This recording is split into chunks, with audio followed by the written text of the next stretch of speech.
Olá, turma, muito prazer. Eu sou a professora Ritaci Azevedo, sou professora de redação deste nosso projeto Super Enem IFCE. Então, eu venho dar as boas-vindas a vocês, venho desejar muito ânimo, muita coragem, muita boa vontade, muita força para fazer deste momento de estudo um super momento. Então, eu venho aqui mostrar redação. E como é redação?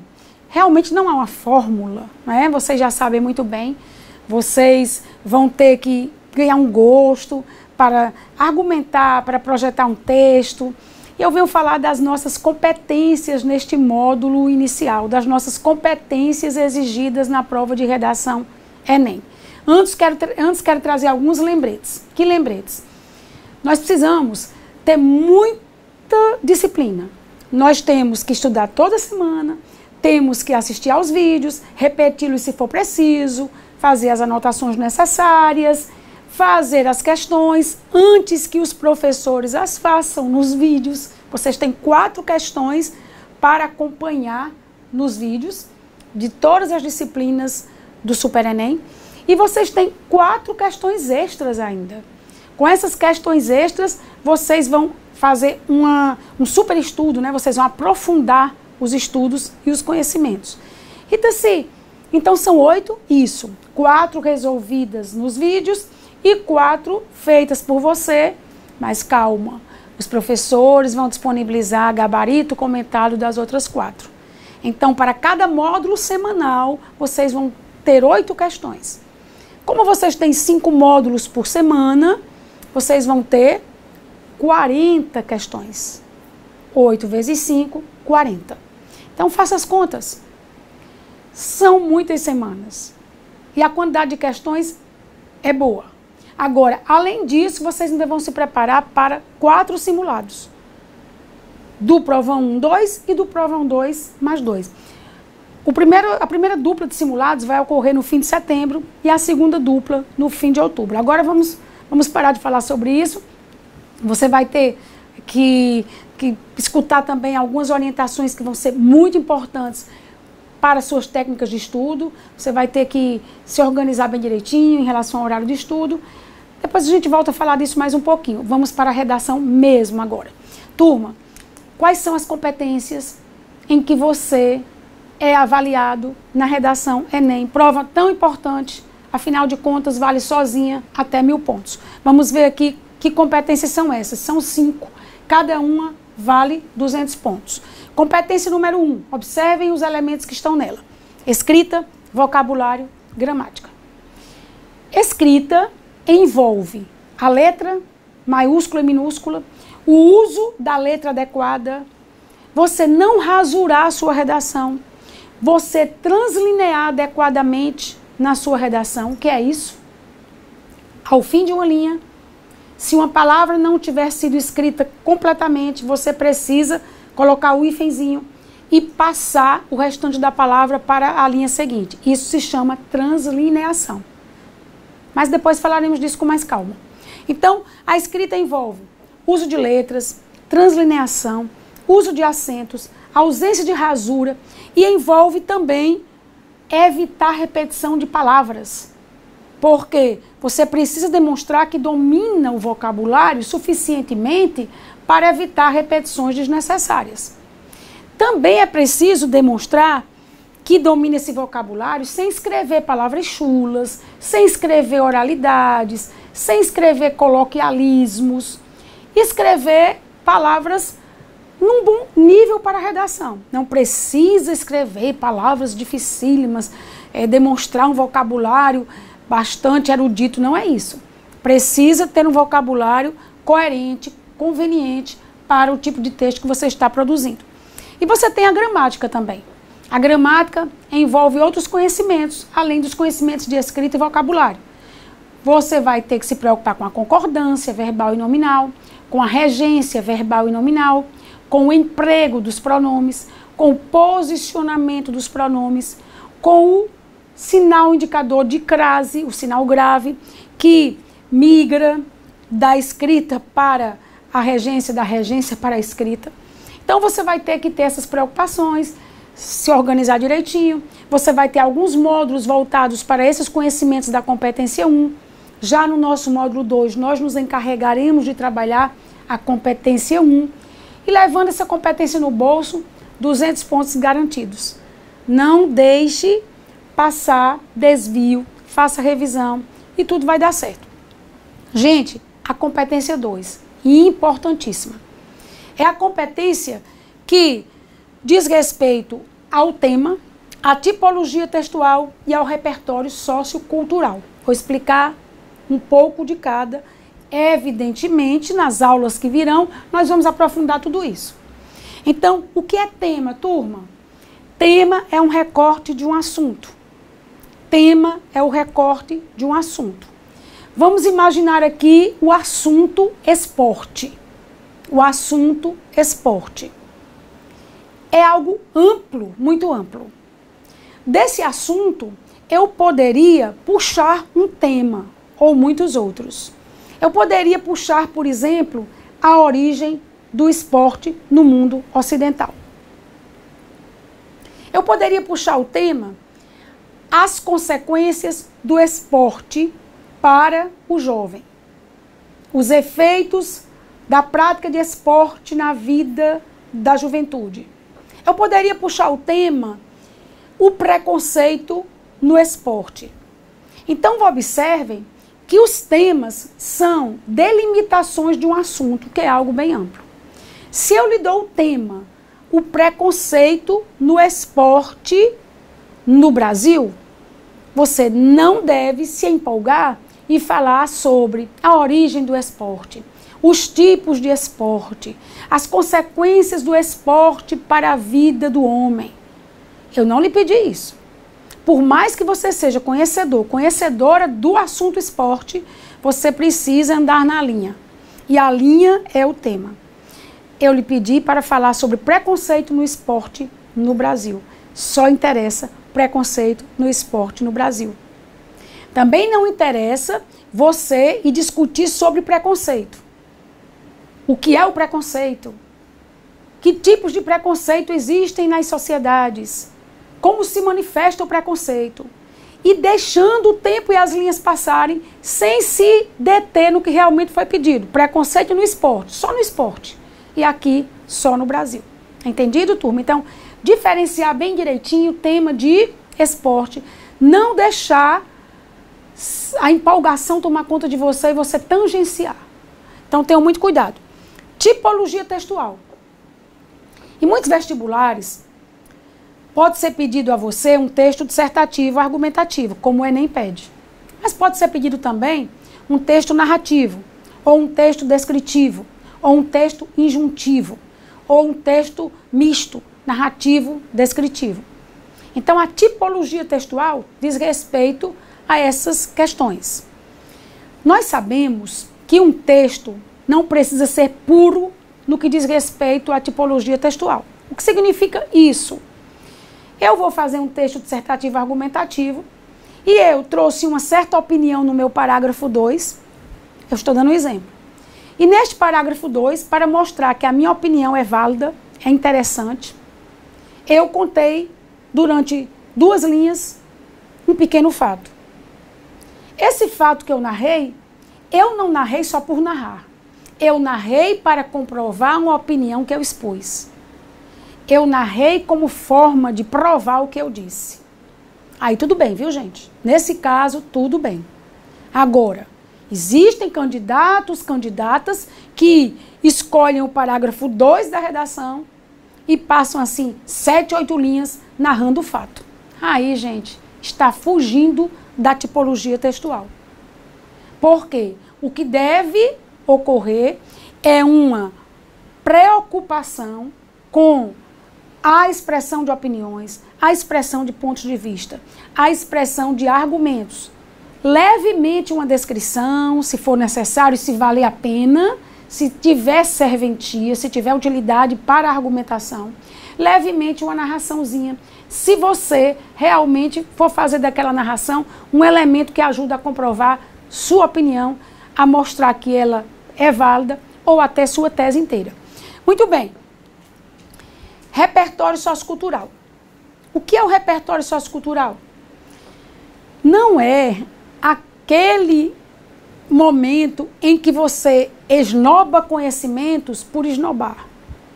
O repertório sociocultural precisa chegar na hora certa, no momento certo, no lugar certo do seu texto. Ele precisa também contribuir para o que você quer provar. Não é apenas uma oportunidade para exibir conhecimento relativo ao tema. Tem que ser bem encaixadinho. Nós vamos ver isso durante as nossas apresentações de textos, porque vai já haver um momento das nossas aulas em que nós precisaremos, na verdade, aprofundar a análise de certos textos para ver por que eles valeriam ou não 1000, né? Gente, voltando um pouquinho à tipologia textual, quero lembrar que essa tipologia do Enem vai trazer 3 momentos, que é a redação dissertativa ou argumentativa. Então, ela vai trazer uma introdução, um desenvolvimento e uma conclusão. É preciso haver um equilíbrio entre as partes. Então, a introdução e a conclusão, que são as pontas, são mais curtas, e o desenvolvimento maior. Imaginemos a seguinte situação. Numa redação de 4 parágrafos, uma introdução de 6, 7 linhas, uma conclusão também aí de 6 linhas, e aí eu já teria 12 linhas gastas, né, no mínimo. A 13 se eu fizer a introdução de 7. E o maior número de linhas eu guardo para o desenvolvimento. Se eu fizer, por exemplo, a introdução de 6 linhas, uma conclusão de 6, eu tenho ainda 18 linhas para desenvolver meus argumentos. Para trazer provas, conjecturas, contribuições diversas que ajudem a comprovar a tese e também para trazer uma problematização que eu resolverei com a proposta interventiva. Eu sei que esse número não é rigoroso, não é rígido. Eu posso alterar um pouco, mas eu não posso fazer uma introdução gigantesca, que não tenha uma ideia central, e fazer um desenvolvimento paupérrimo, pequeno, sem substância, entende? Sem robustez. Então, eu preciso guardar linhas para o meu desenvolvimento. Turma, essa tipologia textual exige um equilíbrio entre as partes. E isso tudo diz respeito à avaliação da competência 2. Vamos falar agora de competência 3. A competência 3, que também tem seus 200 pontos, é relativa ao projeto de texto. Depois que eu sei entender bem direitinho o meu tema, eu preciso pensar no que eu vou explorar no meu texto. Então, eu começo a selecionar o que dizer. Eu penso, será que esse elemento realmente é interessante para levar até o texto? Seleciono, depois eu organizo de forma hierarquizada. Eu vou dar a entender que é mais importante o que é realmente mais importante. Digamos que eu tenha escolhido 3 argumentos para provar uma tese. Vale a pena eu expor o argumento mais rico, mais forte, e depois ir deixando o meu texto com argumentos e trazendo argumentos mais simples para o meu texto? Argumentos não tão valiosos? Então, tudo isso nós teremos oportunidade de discutir.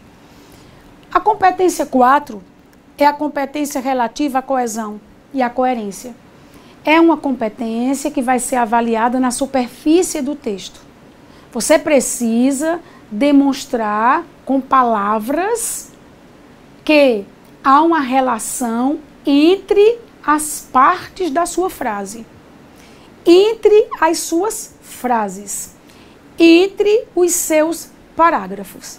Então, é muito importante que essa coesão seja bem marcada na superfície do texto. Claro, veremos isso em textos, né? Competência 5.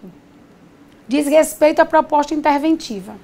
Depois que você identificou alguma falha, alguma insuficiência, alguma lacuna, algum desvio, você vai sugerir uma solução para resolver esta falha, este desvio, esta insuficiência, esta lacuna. Então, você vai propor uma ação. Você vai dizer quem vai praticar essa ação. Você vai dizer que efeito essa ação vai trazer. Vai dizer por meio de que ela vai ser possível e vai trazer um detalhamento sobre qualquer um desses elementos. Eu vou falar um pouquinho mais sobre isso. Vamos trazer aqui um exemplo. Imaginemos que nós queiramos combater o preconceito no esporte no Brasil. Então, eu poderia sugerir uma ação para isso. Eu poderia sugerir, por exemplo, campanhas constantes de combate a esse preconceito em estádios e também nos meios de comunicação e nas escolas. Pronto. Sugeri uma ação. Campanhas de combate a esse preconceito nas escolas, nos estádios e nos meios de comunicação. Eu preciso dizer quem vai atuar nessas campanhas. Eu posso dizer que essas campanhas devem ser postas em prática por desportistas famosos do país. Então, já encontrei um agente. A minha ação é a realização de campanhas nos meios de comunicação, nas escolas e nos estádios, e quem vai realizar essas campanhas são grandes desportistas do país. Eu vou dizer que efeito isso vai trazer. Que efeito isso traria? Traria a reflexão dos afeiçoados das diversas modalidades de esporte no país, já que as campanhas seriam realizadas por pessoas que eles costumam admirar, não é assim? Eu diria por meio de que essas campanhas realmente seriam possíveis. Eu já sei quem vai fazer a campanha, quem vai se manifestar durante a campanha. Eu já sei que a ação é a realização de campanhas. Eu já sei que efeitos benéficos essas campanhas vão trazer. Mas eu quero dizer por meio de quê? Será que os desportistas convidados para falar nas peças publicitárias vão pagar a campanha? Será que haverá um outro meio para se chegar a essa realização? Eu preciso dizer como essa campanha vai ser realmente executada. Por meio de quê? Quem vai financiar essa campanha? Por meio de quê a campanha será posta em execução? Por meio da contribuição governamental? Por meio também da contribuição de grandes empresas de comunicação? Então, eu preciso dizer qual o caminho para que a campanha realmente ocorra. A ação é a campanha, mas ela chegará por meio de uma outra ação. É isso. Então, gente, o meio ou modo, como se chama, é uma ação, termina sendo um tipo de ação que impulsiona a ação central. Estão entendendo? E esse detalhamento, turma, pode ser uma informação extra sobre a ação, ou sobre o agente, ou sobre o efeito, ou sobre o meio. Por exemplo, quando eu sugeri que o agente das campanhas deve ser desportista famoso, eu até justifiquei por quê. Eu disse, visto que esses desportistas costumam ser admirados por muitos dos afeiçoados das diversas modalidades esportivas no país. Então, essa justificativa extra que eu trouxe é um detalhamento do agente. Eu estou explicando, justificando por que eu escolhi desportistas. Mas esse detalhamento pode ser feito em relação a qualquer um desses elementos. Por exemplo, se eu quiser detalhar a ação, eu posso justificar por que aquela ação é interessante. Eu posso dizer que a campanha é uma ação educativa que leva a sociedade a reflexões, que alcança mais diretamente essa sociedade. Então, eu posso detalhar a ação, fazer um comentário sobre a ação, fazer um comentário sobre o agente, fazer um comentário sobre o efeito, fazer um comentário sobre o meio, para não nos estendermos tanto neste momento, já que teremos vídeo apenas para a competência 5, nós vamos voltar a falar disso, então eu vou agora passar a um exemplo de textos. Vamos ver apenas o equilíbrio entre as partes. Vejamos o nosso próximo slide. Observem aqui uma situação hipotética. Encontro o tema, fico aqui, de certo modo, até tensa, pensando no que eu vou escrever, mas me acalmo, penso, escrevo aqui um pequeno plano e toco o meu texto. Vamos para o próximo slide. Vejamos. Eu tenho aqui um parágrafo introdutório. Eu não vou dizer a vocês qual é o tema agora. Vocês vão descobrir comigo lendo esse parágrafo. Essa introdução, na minha letra, com caneta azul ou preta, né? Vocês levam para o Enem a caneta preta, tem 6 linhas. Aqui eu tenho uma introdução. Essa minha introdução está composta de 1, 2, 3 frases. Cada frase encerrada por um ponto. Pode ser que a minha tese, a minha opinião central do texto, esteja espalhada nas 6 linhas. Ocupe a introdução inteira. Pode ser que a minha tese esteja em apenas um pouquinho, um pedacinho, uma parte da frase 1. Pode ser que ela seja a frase 1 inteira. Pode ser que ela seja a frase 2. Pode ser que ela seja a frase 3. Pode ser que ela seja a 1 e a 2, ou a 1 e a 3.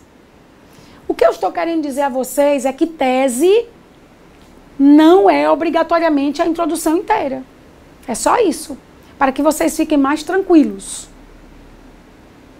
Vejam bem, eu vou ler rapidamente as frases, não vou esmiuçar a introdução no momento, vou, no entanto, dizer alguns elementos importantes que já podem conduzir você a entender melhor a introdução e tese. E aí, no próximo vídeo, nós nos ateremos ao desenvolvimento. Turma, a nossa primeira frase diz: é inadmissível que as ações de enfrentamento de algo tão grave quanto os crimes de pedofilia sejam tão falhas no Brasil. Gente, há alguma palavra aqui que demonstre opinião, ponto de vista meu? Essa palavra é fortíssima, é inadmissível. Inadmissível. Então aqui vocês já percebem que eu não aceito que as ações de enfrentamento dos crimes de pedofilia sejam tão falhas no nosso país. E percebam que eu já estou aqui opinando, não é verdade? E eu digo, é inadmissível também que governos e cidadãos não se esforcem suficientemente para efetivo combate do problema. Então aqui eu já denunciei que as ações de enfrentamento de algo tão grave, ou seja, de crimes de pedofilia, são falhas no Brasil. E eu não admito isso. Eu também não admito que governos e cidadãos não se esforcem bastante para efetivo combate do problema. Então eu já cheguei com um tom bem forte, né, turma? Eu já cheguei trazendo meu ponto de vista. Na minha segunda frase, eu aproveitei a ocasião e lembrei um repertório sociocultural que me chegou à mente na hora da prova. E eu comentei rapidamente que alguém chamado Noam Chomsky, renomado linguista e pensador, se queixa da apatia diante de situações urgentes nos grupos humanos. Apatia, falta de atitude, falta de ação. Eu fiz uma relação, estabeleci um nexo entre a frase 2 e a frase 1, usando a palavra isso. Mas isso que eu pus na frase 2 não é opinião minha, é um comentário oportuno para mim, porque é uma ocasião em que eu aproveitei para trazer um repertório sociocultural. Agora, turma, eu só trouxe o repertório sociocultural porque eu me lembrei do Chomsky. Mas não é obrigatório que esse repertório apareça na introdução, ou no desenvolvimento, ou na conclusão. Pode aparecer até nos 3, pode aparecer só na conclusão, só no desenvolvimento, só na introdução.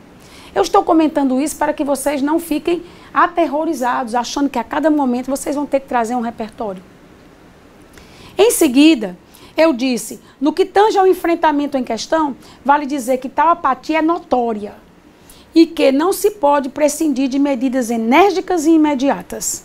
Então eu trouxe mais uma vez uma opinião minha.